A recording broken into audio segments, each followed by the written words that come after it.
Bonjour, je m'appelle Agnès Desplechin, je suis franco-colombienne. Je suis arrivée en Colombie quand j'avais 7 ans, ça fait déjà 35 ans que j'habite ici. J'ai étudié au lycée français, j'ai passé mon bac éco et j'ai étudié stylisme. Donc, quand j'ai terminé mes études, j'ai commencé une entreprise de chaussures. Donc, j'avais une usine de chaussures handmade, non, fait à la main. J'ai eu quelques magasins, j'ai participé dans différentes foires, par exemple de mode et de chaussures à Las Vegas.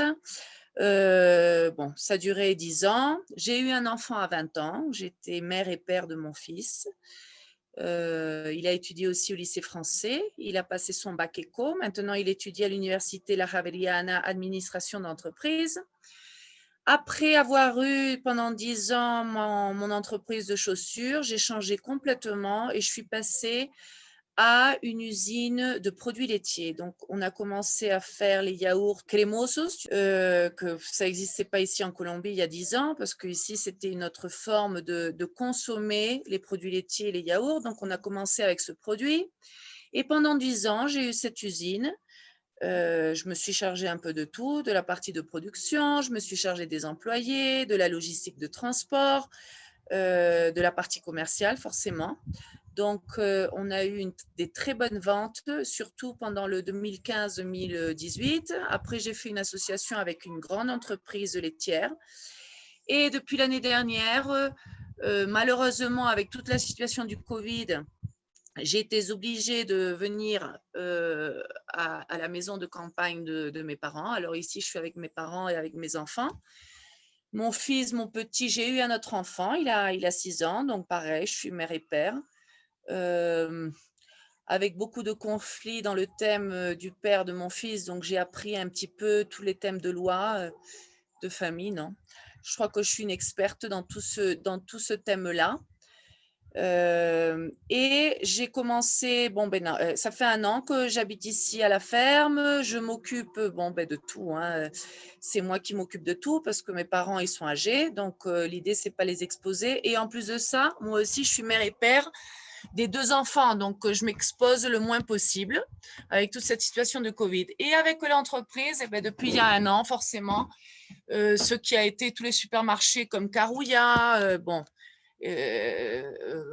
PriceSmart, tous ces supermarchés-là, ils ont commencé à vendre de moins en moins.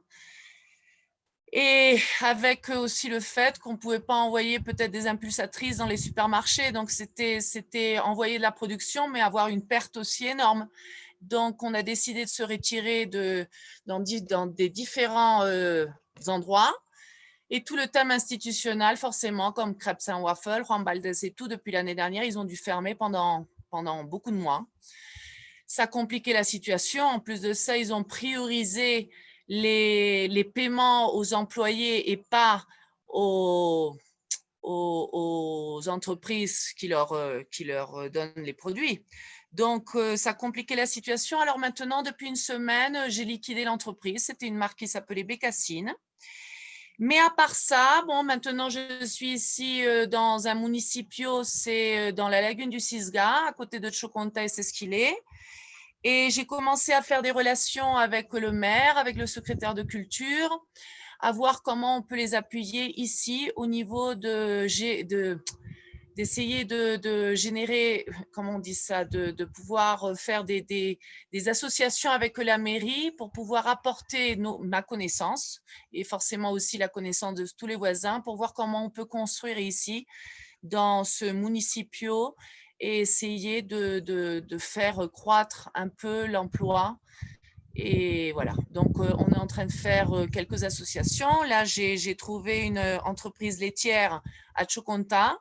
On va commencer à développer peut-être 2 ou 3 produits, mais qui soient différents à ceux qu'on trouve ici en Colombie, pour que ça soit, disons, un produit de la zone et commencer à faire une production et puis moi me charger de la partie commerciale et tout. Mais bon, c'est en construction. C'est un projet qu'on veut faire en association et qu'il y ait plus un thème de fondation et un thème social. Quoi d'autre? Mon fils, maintenant, bon, il est aux États-Unis, il va revenir. Mon petit, je l'ai sorti du lycée français parce que c'était dû à tout le thème aussi de l'économie et tout. Donc, on a décidé de le sortir du lycée français parce que, bon, le lycée français a continué à, à demander bon, les mêmes pensions. Et ce que j'ai fait, c'est que je l'ai passé directement au CNED. Donc, maintenant, je suis la professeuse, le professeur de mon fils. Ça va peut-être continuer aussi maintenant en CP. Je vais continuer à faire les classes ici. De toute façon, je trouve que c'est très bien pour le développement de lui parce qu'ici, il est entouré de la nature, bon, il a la montagne, il est en liberté. Et voilà. Je suis en train d'appuyer Joël parce que je le connais depuis mon enfance. Ma mère, elle a travaillé à l'ambassade de France ici en Colombie et puis elle est partie après dans des différents postes. Elle a été au Tchad, elle a été au Pérou, elle a été en Bolivie, elle a été en Suriname, elle a passé aussi, elle était à Haïti pendant le tremblement de terre, elle s'est occupée de beaucoup de choses là-bas, elle était la partie comptable et elle a une connaissance un peu globale de tout le thème du ministère, quoi. Et elle a été diplomate pendant 25 ans. Là, elle est retraitée, elle est avec moi, donc c'est aussi un appui pour moi. Et forcément, ben, Joël, il a toute ma confiance parce que de toute la vie, je l'ai connu. Et en plus de ça, il y a très longtemps, c'est le conseiller consulaire. Donc, il a une connaissance globale de tout ce qui se passe réellement. Les problèmes d'éducation, les problèmes sociaux. Il a tous les contacts avec l'ambassade, avec plein de Français expatriés. Donc, je veux l'appuyer. J'ai pas tellement de connaissances dans tout ce thème, mais je suis une personne qui résout et je suis une personne qui est apte pour être quelqu'un, un appui et essayer de résoudre les problèmes des Français en Colombie. En plus de ça, j'ai aussi beaucoup de connaissances et ça fait 35 ans que je suis ici, donc j'ai beaucoup de contacts, pareil. Donc, ben voilà.